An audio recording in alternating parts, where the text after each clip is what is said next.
Thank you, Madam Chair. Indonesia has the honor to deliver this statement on behalf of the like-minded group of countries.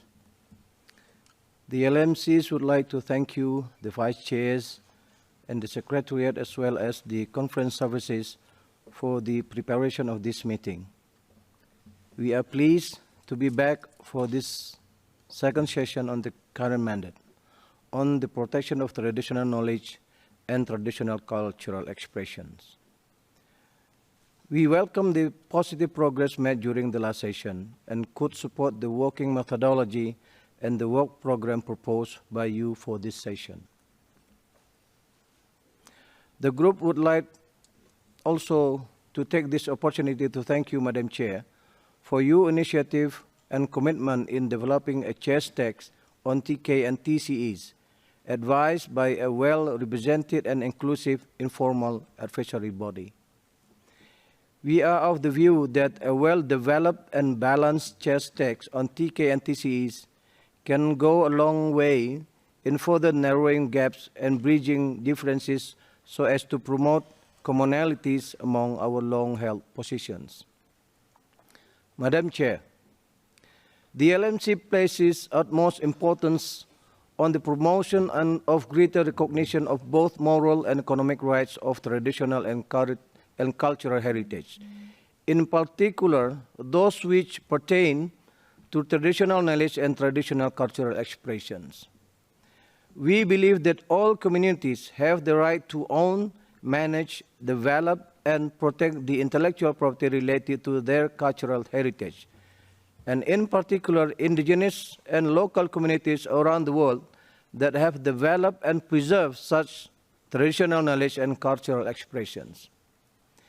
In this context, the group is of the view that in order to safeguard the interests of the aforementioned beneficiaries, determining a standard on certain levels of protection that accommodate the rights granted for each TK and TCEs will ensure that protection and promotion will be achieved. Protection of TK and TCEs must consider the nature of the rights by which the extent of protection granted, with consideration towards the level of diffusion of the TK or TCE.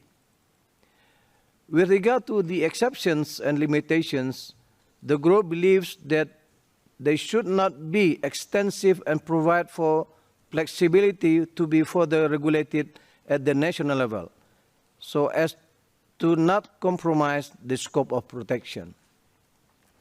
With regard to sanctions and remedies, the group is of the view that such a provision should also not be overly prescriptive in order to leave room for each member state to determine the appropriate legal and/or administrative measures at the national level.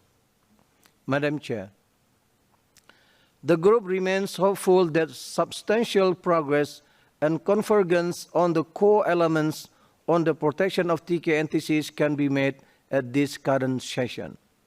In this context, the group would like to reiterate the need for all delegations to approach this session in good faith with the political will to advance discussion toward a draft legal instrument on TK and TCEs as mandated. In closing, allow me to reiterate our full support to you, Madam Chair, and the group's readiness to constructively engage in rendering this session of the IGC a success. I thank you, Madam Chair. Thank you, Indonesia, on behalf of the like-minded group of countries. I now invite the Indigenous Caucus